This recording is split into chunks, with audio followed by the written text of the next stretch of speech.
کون سی چیزیں ہیں جو کہ ہمارے ان ریلیشن شپس کو ڈسٹروائے کر دیتی ہیں؟ کیونکہ نصب اور سحرہ کی بات ہوئی ہے، اس سے پہلے جہادن کبیرہ کی بات ہوئی ہے، مختلف مزاج کی بات کے ساتھ حجرم محجورہ ہم نے پڑھا ہے، اور وَكَانَ رَبُّكَ قَدِيرًا، اللہ تعالیٰ نے کی یہ پلاننگ ہے، اللہ کی قدرت کے مطابق یہ رشتے ہیں. ان رشتوں کو اپنی اپنی جگہ پہ صحیح رکھنا ضروری ہے. آپ نوٹس کریں، آپ کسی بھی میرڈ خاتون سے ملیں گی، جو بھی چیلنج ہو انہوں نے گھما پھرا کے ساس پہ لے کے آنا. میں ایز اے پیڈیٹریشین دیکھتی ہوں، بچے کی جو بھی بیماری ہے اس میں بھی سسرال والوں کا رول ہے. کبھی کبھی میکے میں آئی ہوتی ہے لڑکی، بچہ بیمار ہو گیا، نانی ساتھ آتی ہے، نانی کہتی ہے جی 100 دوائیاں دے دیں کیونکہ 3 دن میں یہ جا رہی ہے، اس کو ٹھیک ہو کے جانا ہے، کیونکہ سسرال والے اس کے چھوڑیں گے نہیں کہ جی بچہ بیمار کیوں ہو گیا. Can you imagine? اسی طرح سے آپ دیکھیں ساس ساتھ آ جائے گی، اور ساس جو ہے وہ میننگ فل باتیں کر رہی ہوگی، یہ نہیں کرتی وہ نہیں کرتی، اور میں بہو کی شکل دیکھتی ہوں، اس کی شکل پہ مزری ہوتی ہے، آنکھوں میں اتنا دکھ ہوتا ہے، میں کیا کروں، اس کو کھانے نہیں دے رہے، پینے نہیں دے رہے، بچے کو ایسے پکڑو، بچے کو ایسے نہ پکڑو. اچھا پھر بہو کو دیکھوں میں تو اس کو ہر بات پہ ہوتا ہے جنگ خود کھلا رہی ہے، لیکن نام کس کا لے رہی ہے؟ ساس کا. کہیں پہ پیرنٹنگ کی میں کلاس لے لوں، سارے فارمولے سکھا دوں، بڑی مجھے لگے اچھی طرح میں نے سب کچھ کر دیا ہے، 4 ہاتھ ضرور کھڑے ہوں گے، جی میں تو کر لوں گی لیکن سسرال والے وہ نہیں باز آتے. ہم نے ضرور اپنے سسرال والوں کو اس وقت بیچ میں لانا. یہ ہیں issues and we don't know how to smartly resolve them. ہم بہت بھدے اور بھونڈے طریقے سے ان رشتوں کو لے کے چل رہے ہیں. ہم لوگ بلیم گیم زیادہ کرتے ہیں نا کسی نئے رشتے میں، ہم اپنی جو غلطی ہوتی ہے اس کو نہیں ایڈمٹ کرتے، سارا کا سارا دوسروں کے اوپر ڈالتے. یا بلیم گیم ہے، یا اپنی غلطی اگر نہیں مانتے لیکن مسئلے کو حل نہیں کرتے نا. کوئی بھی سچویشن اصل تو مسئلے کو حل ہونا چاہیے. اوور آل ہم نے دیکھا ہے میں کہ سسرال کے معاملے میں لڑکیاں جو ہوتی ہیں نا، ان کا اتنی انہوں نے قربانیاں دی ہوتی ہیں کہ ان کا بہت برن آؤٹ ہوتا ہے، یا انہوں نے کوئی باؤنڈری نہیں رکھی ہوئی اور ہر وقت تو تڑا، ملتی نہیں، بات نہیں کرتی. یہ 2 بڑے بلنڈرز ہوتے ہیں لڑکیوں سے. دیکھیں اس کی اکاؤنٹیبلٹی اللہ تعالیٰ کے سامنے، اللہ کو جواب دینا پڑے گا کہ اگر ہم کچھ بزرگوں کے ساتھ اس طرح کے معاملات کر رہے ہیں. اسی طرح شوہر وہ اوائیڈنس میں ہے، ایموشنل پریزنس اس کی کوئی نہیں ہوتی کہ بیوی کو کوئی دکھ ہی بانٹ لے کہ ہاں آئی ایم سوری، مطلب میری امی کا تھوڑا ہے تیز مزاج لیکن چلو کوئی نہیں، اس طرح سے ہم کام کر لیتے ہیں، اور بالکل بلائنڈ قسم کے طریقے سے اپنے گھر والوں کو اور فیملی والوں کو فالو کر رہے ہوتے ہیں. وہ ماماز بوائے بنے ہوئے ہیں، جو ماں باپ نے کہہ دیا. کہ کتنے جگہوں پہ یہ ہو رہا ہے کہ یا تو جو ساس سسر کمپلین کرتے ہیں کہ جی بیوی پٹی پڑھاتی رہتی ہے، اور یا یہ کہ بیوی کو یہ دکھ ہوتا ہے کہ اماں جو ہیں جو کہتی ہیں وہی ان کا بیٹا جو ہے وہ کہنا شروع کر دیتا ہے. اس میں نہیں آنا چاہیے نا بیچ میں. میاں بیوی کا اپنا ریلیشن شپ ہو، ماں باپ کے ساتھ اپنا ریلیشن شپ ہو. اور ان لاز کمپیریزن بہت کرتے ہیں، کنٹرول بہت کرنے کی کوشش کرتے ہیں، اور بہت ہی انریلسٹک قسم کی ایکسپیکٹیشن انہیں لگائی ہوئی ہوتی ہیں. بہو یہ بھی کرے، یہ بھی کرے، یہ بھی کرے، اس طرح بھی رہے. ایسے نہیں ہونا چاہیے. ایک آپ انسان اور ایڈلٹ انسان کو لے کر آئے ہیں، بالغ انسان کو لے کے آئیں، رشد والے انسان کو لے کر آئیں، اس کو کچھ فیصلے اپنی مرضی سے کرنے دیں اپنی زندگی کے. اتنی چیزوں میں جیسے اپنے بچے کے ہم نے ایکچولی کنٹرول شروع کیا ہوا ہے. بچہ 15 سال کا بھی ہو گیا، کون سی ساکس پہنی ہے، اس کے ساتھ یہ والا کلر کی شرٹ کیوں پہنی ہے، یہ کیوں نہیں پہنی، مجھے لگ رہا ہے کہ تمہیں یہ والا پھل کھانا چاہیے ڈیلی تو یہ کیوں نہیں کھایا. اس طرح کے ہم کام کرتے ہیں. مطلب 15 سال کے بچے کی آپ نے تربیت کر دی ہے، اب اس کی تربیت میں آپ صرف اس کو سپورٹیو رول دیں، بیٹا پھل ڈیلی ضرور کچھ کھا لو، ٹھیک ہے بیٹا. کپڑے اگر اس کو فرق نہیں پڑتا تو پہننے دیں، جو مرضی کپڑے وہ پہن رہے ہیں. آپ کے پاس بہت بڑے بڑے ایجنڈے ہیں جن پہ آپ نے کام کرنا ہے، more important things to carry. اسی وجہ سے آپ دیکھیں ہم کیا کرتے ہیں، یعنی اب آپ دیکھیں آپ نے اپنے بچے پال لیے، ٹھیک ہے نا، اصل جنگ اس پہ بھی بہت زیادہ شروع ہو جاتی ہے. اب آپ کے جو آگے ہیں یہ پوتے پوتیاں، اب آپ ان کی سویٹر نہیں پہنا، ساکس نہیں پہنی، یہ پڑھ رہا ہے نہیں پڑھ رہا، سلام کیا نہیں، یہ کام ماں باپ کا ہے. آپ کا کام صرف یہ ہونا چاہیے آپ ان بچوں کو انجوائے کریں. تو مجھے لگتا ہے زندگی بہت آسان ہے. میں ایز اے دادی آپ کو بتا سکتی ہوں کہ جب آپ اس چیز میں پڑ جائیں، مجھے بھی کئی جگہوں پہ لگتا ہے اچھا یہ نہیں یہ کرنا چاہیے، پھر میں کہتی ہوں اس کے ماں باپ ہیں نا ماشاءاللہ، وہ فیصلے کریں گے خود. میں انجوائے کروں، میرا کام صرف انجوائے کرنا، پیار کرنا، اچھی اچھی باتیں کرنا، ان کو سٹوری سنانا، leaving them with good memories, giving them care and attention, بس. اور جو باؤنڈری ان کے پیرنٹس نے سیٹ کی ہوئی ہے اس کو کراس نہیں کرنا. کچھ بھی ہو جائے، چاہے جتنی بھی میں اپنے آپ کو پیرنٹنگ میں افلاطون سمجھتی ہوں، لیکن نہیں، ان کی باؤنڈری کو نہیں کراس کرنا. وہ مجھ سے مشورہ لیتے ہیں، میں ضرور مشورہ دے دوں گی، لیکن مشورہ دینے کا بھی مطلب ہمیشہ سے یہ رکھیں، یہ نہیں ہے کہ اگر میں نے کسی کو مشورہ دیا تو وہ 100% وہی والا کام کرے گا. پریکٹیکلی کیا چیز ورک کرتی ہے؟ لڑکی کے لیے ورک کرتا ہے کہ وہ اپنی باؤنڈری بہت ارلی بنانا سیکھے، میکے میں بنانا سیکھے. یہ نہیں ہے کہ دس از مائی لائف، مائی روم، مائی یہ نہیں چلتا. ہیلدی باؤنڈری جیسے ہم نے ہجرم مہجورہ میں کی تھی، اس طرح کی ٹپس پڑھے، آن لائن جا کے دیکھے، اور اس کو پتا ہو کہ مجھے کیا بات بولنی ہے، کیا نہیں بولنی. انفلٹرڈ ہر بات بہن بھائیوں سے اور گھر والوں سے کرنا طریقہ سیکھنی ہے. اور اپنی آئیڈینٹی کو کبھی لوز نہ کرے ٹو جسٹ گین ایکسیپٹنس. اس کی اپنی آئیڈینٹی مینٹین رہنی چاہیے. اس کو یہ شروع سے پتہ ہونا چاہیے میرے اندر کیا ٹیلنٹس ہیں، کیا پوٹینشیلز ہیں، میں کیا کام کر سکتی ہوں. ہاں ابھی میرے سسرال والے پسند نہیں کرتے، شوہر پسند نہیں کرتا، میں پہلے جاب کرتی تھی، میں پہلے پڑھ رہی تھی، میرے یہ ڈریمز تھے، کوئی بات نہیں، انشاءاللہ اللہ نے چاہا آپ کو آگے موقع مل جائے گا. 2 سال، 4 سال، 10 سال بھی آپ کو کسی چیز پہ پاز لگانا پڑتا ہے، لگا دیں. آپ بکس پڑھتے رہیں، آپ آن لائن فری چیزیں جو ہیں ان کو ایکسپلور کرتے رہیں، اپنی فیلڈ سے ریلیٹڈ جو بھی ہے. یہ تو منع نہیں کسی نے کیا، کیونکہ ہم نے بھی ایک فکسڈ اپنے اندر وہ مائنڈ سیٹ رکھا ہوتا ہے کہ میں نے اسی طرح کرنا ہے، نہیں تو نہیں کچھ کرنا. ابھی بھی ایک خاتون مجھے بار بار کہیں کہ میں اپنے ہسبینڈ سے کہتی ہوں میں نے بزنس کرنا ہے، وہ کر سکتے ہیں مجھے سیٹ اپ، وہ نہیں دے رہے. میں کہ کوئی بات نہیں، چھوڑ دو، ابھی یہ تو کوئی بڑی بات نہیں ہے، ابھی تو آپ کا ریلیشن شپ بھی اچھا نہیں ہے اپنے ہسبینڈ سے ریلیشن شپ پہ کام کرو. اور جب اچھا ہو جائے گا، جو چیز ان کو پسند ہے، جس چیز کے ساتھ وہ کمفرٹیبل ہیں اور آپ بھی پسند کرتی ہیں، ان میں سے کوئی چیز پک کر لو. بہت چیزیں آج کل تو اتنی آپشنز ہیں جس پہ آپ کام کر سکتے ہیں. اور اسی طرح کمیونیکیشن، ہیلدی کمیونیکیشن سیکھے، سپریشن نہ سیکھے. طریقے آنے چاہیے کہ اسمارٹلی میں نے کیسے بات کرنی ہے، جہاں پہ خاص طور پہ ایسا کوئی انسان ہے جس کو بات نہیں سمجھ آتی.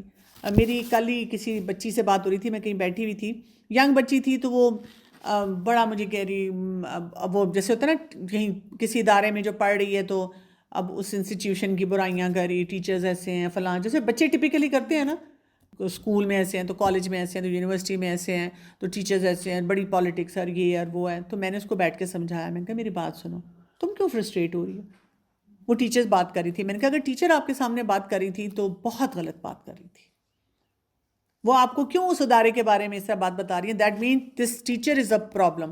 میں نے کہا مجھے اتنے سال ہو گئے، ساری زندگی میری گزر گئی تعلیمی ادارے اور میڈیکل ادارے، پھر دینی ادارے، ہر طرح کے اداروں میں گئی ہوں. کوئی ادارہ بھی پرفیکٹ نہیں، کوئی انسان پرفیکٹ نہیں ہے، ہر جگہ کوئی نہ کوئی مسئلہ ہے. اب آپ اس مسئلے کی وجہ سے آپ یہ تو نہیں کر سکتے کہ آپ ٹوٹل آپ اپنی ساری چیز کو وہ کر دیں. میں نے کہا دیکھو ابھی تم پڑھ رہی ہو اور تمہارے گھر میں کوئی مسئلے نہیں ہیں کمل آنٹی، لیکن یہ اچھا. میں نے کہا اچھا مجھے یہ بتاؤ، آگے تمہاری شادی ہوگی، سسرال میں کوئی مسئلہ نہیں ہوگا؟ کوئی نہ کوئی تو چیز آتی ہے جو چیز آپ کو پرابلمٹک لگتی ہے، کچھ بھی آپ کر لیں، ٹھیک ہے. تو ہاں وہ بھی ہوگا. میں نے کہا جاب کرو گی وہاں پہ بھی ہوگا، ہر جگہ کہیں نہ کہیں مسئلہ ہوگا. تو یو نیڈ ٹو انڈرسٹینڈ کہ مجھے اپنے آپ کو کیسے سیٹل کرنا ہے. ہسبینڈ کے لیے کیا ہے کہ بیوی کو ویلیڈیٹ کرتا رہے، بیوی کی تعریف کرے. یہ نہیں کہ ہاں میری امی بہت بری ہیں، انہوں نے ظلم کیا تم پہ، یہ کیا. لیکن اس کو بتایا کہ مجھے اندازہ ہو رہا ہے کہ امی نے جب تم سے اس طرح بات کی ہے تمہیں برا لگا ہوگا، مجھے لگ رہا ہے تم صبح سے کچن میں لگی ہوئی تھی نا تو تم تھک گئی ہوگی، چلو تم تھوڑی دیر لیٹ جاؤ. اتنا بھی بول دینا جو آپ سوچیں نا آپ کا کوئی ڈیفیکلٹ مومنٹ تھا اور آپ کے میاں اور آپ سسرال والوں کے ساتھ اپنے جذباتی طور پہ اسٹرگل کر رہے تھے، میاں کا یہ بولنا آپ کو فلیٹ کر دیتا ہے، آپ پھر اٹھ کے کھڑے ہو جاتے ہیں، ہم کہتے ہیں نہیں کوئی بات نہیں. لیکن کیونکہ میاں ہی ویلیڈیٹ نہیں کرتے تو وہ پھر بہت مشکل لگنا شروع ہو جاتا ہے. اور اگر کوئی ایشو نظر آ رہا ہے اس کو ارلی ایڈریس کریں، یہ مرد کا کام ہے اس کو ارلی ایڈریس کریں، اور وہ ایک فرمنیس اور جینٹلنیس کا بیلنس لا کے کریں. فیملی کے لیے کیا جو ہوتا ہے اگین کنٹرول نہ کریں، ایکسیپٹ کریں ڈفرینسز کو، ایک مختلف انسان ہے. کمپیریزن کلچر سے جو ہے نا اپنے آپ کو بہت زیادہ بچائیں، نہیں بچائیں گے وہ مسئلے مسائل جو ہیں وہ پھر بڑھنے شروع ہو جائیں گے. اور یہ چیزیں جو ہوتی ہیں نا یہ بالکل پورے خاندان کو نا تباہ کرنے پہ آ جاتی ہیں. اور مجھے نہیں سمجھ آتی کہ ہمارے لوگ جو ہیں وہ کیوں نہیں ان چیزوں کو جو ہے نا وہ انڈرسٹینڈ کرتے اور ان مسئلوں کو جو ہے نا وہ لے کے چلتے. تو یہاں پہ دیکھیں بہت اچھے انداز میں ہمیں کیا بتا دیا گیا ہے کہ ہجرم مہجورہ جو ہے نا، اور اس کے بعد یہ خاص طور پہ یہ جو ہم دیکھ رہے ہیں ابھی نصب اور سحرہ، اور خاص طور پہ مجھے یہاں پہ آتا ہے وَكَانَ رَبُّكَ قَدِيرًا، اس کو ایسوسیٹ کریں اس سے. یہ اللہ کی پلاننگ سے یہ سارے رشتے جو ہیں آپ کے بنے ہیں, اللہ کی پلاننگ سے آپ ان چیزوں میں آئے ہیں, ان رشتوں میں آئے ہیں, تو آپ نے ان رشتوں میں اپنے اس پورے سائیکل کو ٹھیک کرنا ہے. اگر آپ نہیں ٹھیک کریں گے تو پھر مشکلات آپ کی جو ہیں بڑھ جائیں گی. تو ایک تو ہمیں یہ کانسیپٹ سمجھ آ جانا چاہیے کہ دونوں ہمارے لیے امپورٹنٹ ہے, میکا بھی امپورٹنٹ ہے, سسرال بھی امپورٹنٹ ہے. دونوں ایک جیسے نہیں ہوں گے, ڈفرینٹ ہوں گے. سارا دن کا یہ کمپیریزن نہیں ہونا چاہیے. میری امی تو ایسے نہیں کرتی. میری امی تو بھابھیوں کے ساتھ بہت اچھا سلوک کرتی ہے, یہ میں نے بہت لڑکیوں سے سنا ہے. اور مزے کی بات یہ, کچھ کی بھابھیاں میرے پاس آ کے روتی ہیں. اب میں ان کو کیا بتاؤں کہ آپ کی امی اس بھابھی کے ساتھ کیا کر رہی ہیں. وہ وہاں پہ ماں نہیں ہیں, ساس ہیں, لیکن آپ نہیں بول سکتے. میں ان کو اور طریقوں سے سمجھانے کی کوشش کرتی ہوں, ٹھیک ہے نا, لیکن نہیں لوگوں کو سمجھ آتی ہے کہ بھی کس طرح سے. تو میرج کا ایک ایکسٹریم اپروچ جو ہمارے لوگوں میں ہے کہ شادی کا مطلب ہے کہ میکے کو بالکل چھوڑ دو. یہ ایکسٹریم اپروچ ہے, نہیں چھوڑا جا سکتا بھائی. کیسے لڑکی چھوڑ دے اپنے ماں باپ کو؟ حالانکہ میں بہت سی لڑکیاں جب بہت مشکل میں ہوتی ہیں مجھ سے مشورہ لیتی ہیں کہ میرے گھر میں مطلب میرے سسرال میں جنگ بنی ہوئی ہے کہ تم نے اپنے میکے نہیں جانا. تو میں ان کو کہتی ہوں کہ دیکھو, اگر آپ 2 سال بھی نہیں نہ ملو گی, میں مانتی ہوں آپ کے لیے مشکل ہوگا, لیکن اگر آپ 2 سال 3 سال چھوڑ دو میکے کو, نہ ملو زیادہ, تو آپ دیکھو گی کہ چیزیں جلدی سیٹل ہوں گی. ان کی انسیکیورٹیز کو ایڈریس کر لو. میری بیٹی اس دن مجھ سے بات کر رہی تھی, اس کی ریسنٹلی بھی ایک دوست کی شادی ہوئی, کہہ رہی تھی مجھے میں بور ہو رہی ہوں نا, وہ اتنے دنوں سے اس سے ملاقات نہیں ہوئی. میں نے کہا ظاہر ہے اب اس کی شادی ہو گئی ہے. تو مجھے کہتی ہے کہ نہیں, اس کے سسرال والے سے بہت اچھے ہیں, لیکن وہ خود تھوڑا سا ریلکٹنٹ ہوتی ہے نا اس طرح کہنے میں, بات بات پہ کہ میں آؤں. میں نے کہا وہ بالکل ٹھیک کرتی ہے. اس نے کہا وہ اپنے گھر بھی نہیں جاتی. میں نے کہا وہ بھی بالکل ٹھیک کرتی ہے. میں نے کہا دیکھو, اتنے عرصہ آپ اپنے گھر میں رہے ہوتے ہیں, سب کچھ ہے, سسرال میں بھی آپ کو قدم جمانے ہوتے ہیں. اگر آپ بار بار جاتے ہیں نا شروع میں تو انسیکیور ہو جاتے ہیں. تو میں نے اپنی بہوؤں کی مثال دی.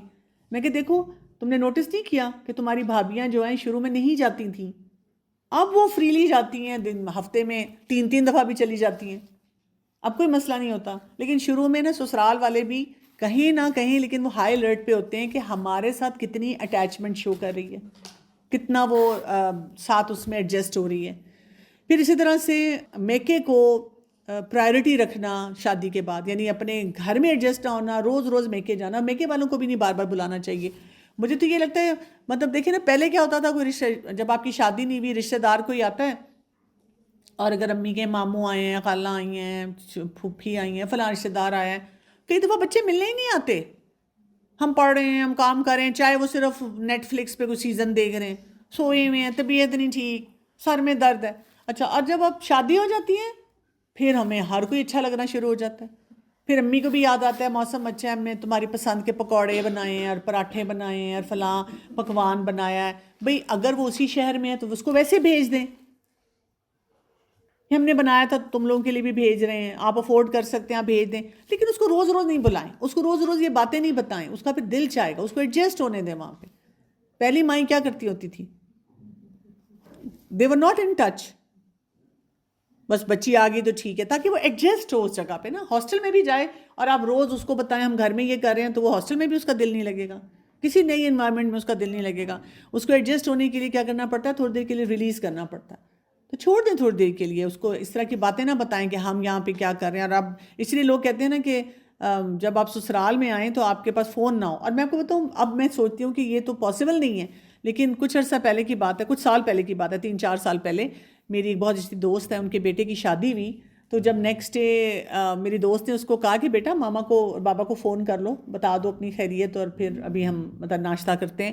تو اس نے کہا میرے پاس فون نہیں ہے. میری ماما نے کہا تھا فون تم ابھی یہیں چھوڑ کے جاؤ گی, اپنے شوہر کے پاس ہی جا رہی ہو نا, فون میرے پاس رہنے دو. تو وی ور لائک سو امپریسڈ کہ اس کی مدر نے اس بچی کو کہا کہ تم نے نہیں فون رکھنا اپنے پاس, کہ تم منٹ کی مجھ سے خیر خیریت یا دوستوں کو یا ان کو بات کرو, جاؤ جا کے ان کے ساتھ ٹائم اچھی طرح اسپینڈ کرو. تو بات یہ ہے کہ شادی ایک پاورفل یونٹ بنانے کا نام ہے, لائف لانگ بانڈنگ کا نام ہے, اور اس میں جو نیچرل ڈائنامکس ہیں لڑکے اور لڑکی کے, ہم نے ان کو سمجھنا ہے. اگر ہم کہیں پہ بھی اس باؤنڈری کو وائلیٹ کریں گے تو وہاں پہ مسئلے مسائل بڑھنا شروع ہو جائیں گے. اب حیا اور حجاب کے مسئلے کہاں آتے ہیں؟